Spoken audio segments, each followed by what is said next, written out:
Bienvenue sur Africa 24 dans cette nouvelle édition du QG Weekend. Voici les titres de l'actualité. Un financement de 119 millions de dollars pour aider les pays africains à lutter contre le terrorisme. C'est l'enveloppe proposée par les États-Unis lors de la réunion ministérielle de la coalition internationale contre Daesh organisée au Maroc. Le Burkina Faso, le Bénin ou encore le Niger y avaient pris part. Focus sur les défis de l'industrialisation en Afrique, une thématique qui est au cœur de la 54e session de la conférence des ministres africains de la planification et du développement économique et de la CEA. Et puis coup de projecteur sur le rallye 4L Trophy, une course qui permet aux participants de découvrir les paysages époustouflants du Maroc. Les détails à suivre dans ce journal. Mais tout d'abord, J-1 avant l'élection présidentielle en Somalie.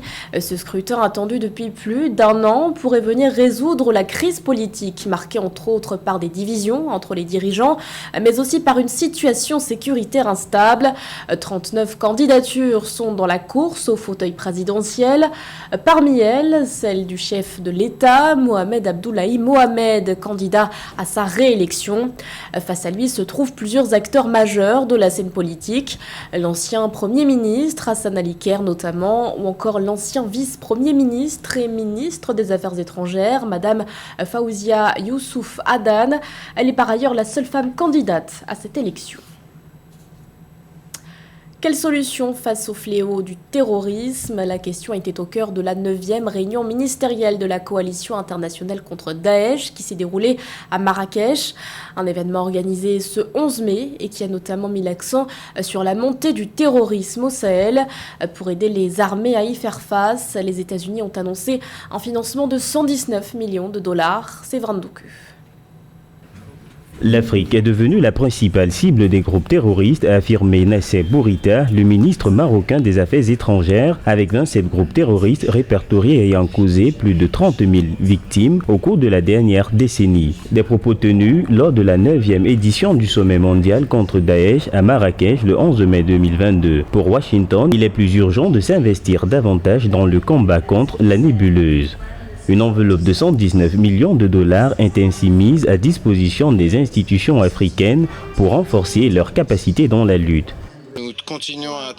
Nous continuons à travailler pour fournir un appui technique et pratique à nos partenaires locaux. Les États-Unis appuient ces efforts avec 119 millions de dollars pour l'année en cours. Le fait que nous ayons été rejoints par les délégations de 13 pays africains envoie un message fort à Daesh que nous nous tenons main dans la main pour les vaincre ou qu'ils essayent de prendre racine.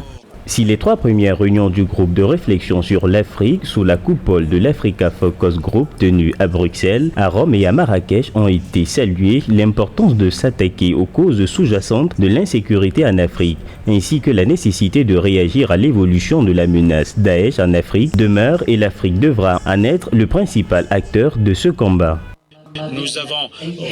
Nous avons reconnu que toute solution durable pour arrêter l'expansion de Daesh en Afrique reposera sur les autorités nationales ainsi que sur les efforts et les initiatives sous-régionales et régionales sur le continent, et la coalition continuera de promouvoir ces efforts aux côtés des actions civiles et aussi appuyer le principe de l'appropriation en tenant compte de la diversité des besoins des États africains. Les victimes du terrorisme à l'échelle mondiale en 2021 se chiffrent à plus de 7000.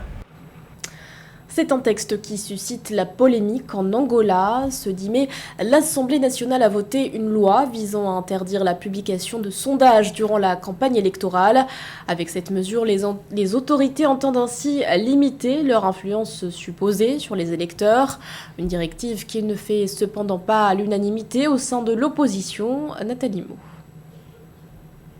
La diffusion, la réalisation de sondages et de sondages d'opinion sur les élections seront interdites dès le début de la campagne en Angola suite à l'adoption d'un projet de loi à l'Assemblée nationale le 10 mai 2022. Selon le gouvernement, les sondages révèlent des données subjectives sur les intentions de vote des électeurs. Les sondages électoraux sont souvent accusés de fausser le jeu démocratique parce qu'ils ont plus ou moins un impact sur les comportements électoraux et peuvent influencer les différents électeurs. Dans ce sens, on peut comprendre la pertinence de la démarche du gouvernement qui, a priori, se soucie de la préservation de l'intégrité des choix électoraux des futurs votants. L'interdiction de publication des sondages électoraux crée la polémique dans les rangs de l'opposition. Pour le leader de l'Union nationale pour l'indépendance totale de l'Angola, l'UNITA, Adalberto Costa Jr., l'adoption de cette loi est la preuve de la volonté du parti au pouvoir, le Mouvement populaire de libération de l'Angola, de biaiser le verdict des urnes.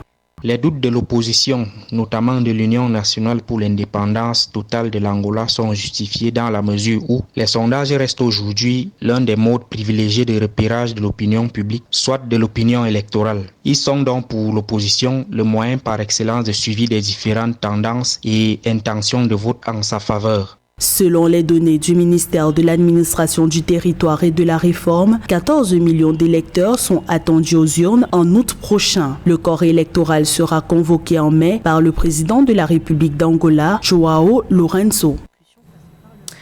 Jusqu'au 17 mai prochain, le Sénégal abrite la 54e session de la conférence des ministres africains de la planification et du développement économique de la CEA. Des échanges durant lesquels les réflexions ont notamment porté sur la question de l'industrialisation du continent, notamment dans l'Est.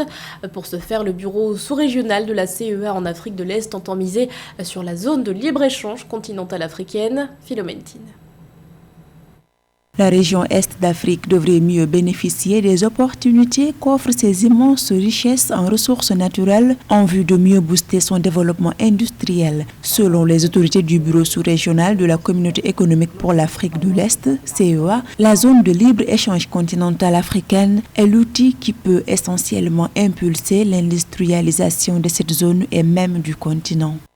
La ZLECAf permettrait d'accroître, d'avoir un grand marché pour chaque pays, quelle que soit la taille de la population. Chaque pays peut envisager vraiment de produire en masse et de penser pouvoir écouler sa production. C'est très important de savoir qu'on a un marché. Parce que ça c'est le premier pas pour prendre la décision d'investir et d'augmenter sa production à plus grande échelle. En Afrique de l'Est, un des leviers importants du développement industriel serait la promotion de la transformation locale des matières premières pour favoriser plus de valeur ajoutée selon les experts de la CEA. Toutefois, le financement du développement industriel de cette région est une question cruciale pour les gouvernements. La première source de recettes à laquelle on pense, c'est vraiment les recettes internes. Le cadre des affaires est extrêmement important pour attirer les investissements étrangers. En plus de ça, il y a des nouveaux types de financement, les financements climatiques. Il y a des investisseurs d'impact aussi qui recherchent certains types d'accords pour pouvoir apporter leur argent.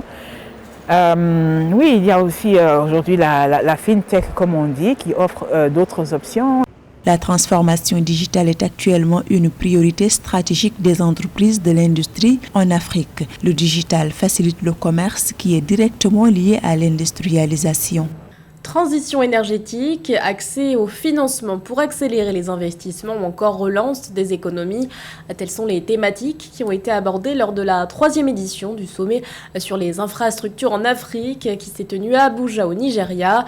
Un événement organisé par l'Africa Finance Corporation qui célèbre par ailleurs ses 15 années d'activité.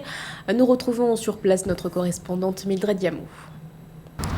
Ici au Transcorp Hilton Hotel à Abuja au Nigeria s'est tenu ce 12 mai 2022 un sommet sur les solutions d'infrastructure en Afrique. Organisé par l'Africa Finance Corporation, une institution financière de développement qui se mobilise pour accélérer le développement de l'Afrique et relever les défis infrastructurels que connaît le continent, ce sommet intervient au moment où Africa Finance Corporation célèbre sa 15e année d'existence. Nous avons déjà mentionné que nous sommes les moins responsables du changement climatique et que la meilleure façon pour nous d'intervenir et la meilleure contribution que l'Afrique puisse apporter au climat n'est pas de réduire les émissions que nous ne produisons pas. Ce n'est pas ainsi que nous réduisons les émissions de carbone car nous n'en produisons pas de toute façon. Au menu de cette grande rencontre qui a vu la participation des leaders de la finance et économistes chevronnés du continent, la transition énergétique de l'Afrique, la résilience climatique, l'accès au financement pour accélérer les investissements, le renforcement de la production locale, le développement des infrastructures et la relance des économies. L'Afrique ne peut être développée que par les Africains. Nous devrions cesser de compter sur le monde occidental pour le faire à notre place. Les problèmes de l'Afrique auront les solutions de l'Afrique parce que certaines autres solutions que nous empruntons ne conviennent pas à notre environnement. Il est donc important que tous nos dirigeants africains se rassemblent, comme l'a indiqué le président du Ghana. Nous devons utiliser les solutions africaines pour résoudre les problèmes africains. Rappelons-le, après 15 ans de présence sur le continent africain, Africa Finance Corporation a investi plus de 10 milliards de dollars dans 35 pays. Mildred Yamou et Nassis Oum depuis Abuja pour Africa 24. L'actualité, c'est aussi ce chiffre alarmant donné par le Fonds des Nations Unies pour l'enfance. Au Nigeria, 18,5 millions d'enfants sont déscolarisés, dont 60% de filles. Des statistiques divulguées ce 11 mai par Rahama Farah, responsable de l'UNICEF dans le pays. Un chiffre en hausse par rapport à 2021, où le nombre d'enfants n'ayant pas eu accès à l'éducation était évalué à 10,5 millions. En cause notamment la crise sécuritaire qui secoue régulièrement le nord du Nigeria. À ces attaques terroristes s'ajoutent également des enlèvements. Pour rappel, en 2014, Boko Haram avait kidnappé plus de 200 jeunes filles à Chibok, localité de l'état de Borno située au nord-est du Nigeria. Focus sur le rallye 4L Trophy, une course dédiée uniquement aux jeunes de moins de 28 ans. Ce parcours riche en émotions permet par ailleurs aux participants d'admirer les dunes du Maroc. Le point avec José Douglas. C'est l'anniversaire de ce rallye qui a lieu quasiment chaque année au Maroc, sauf pendant la période de la pandémie de Covid où il s'est arrêté. Beaucoup d'invités ont foulé les terres marocaines pour cette nouvelle édition du 4L Trophy.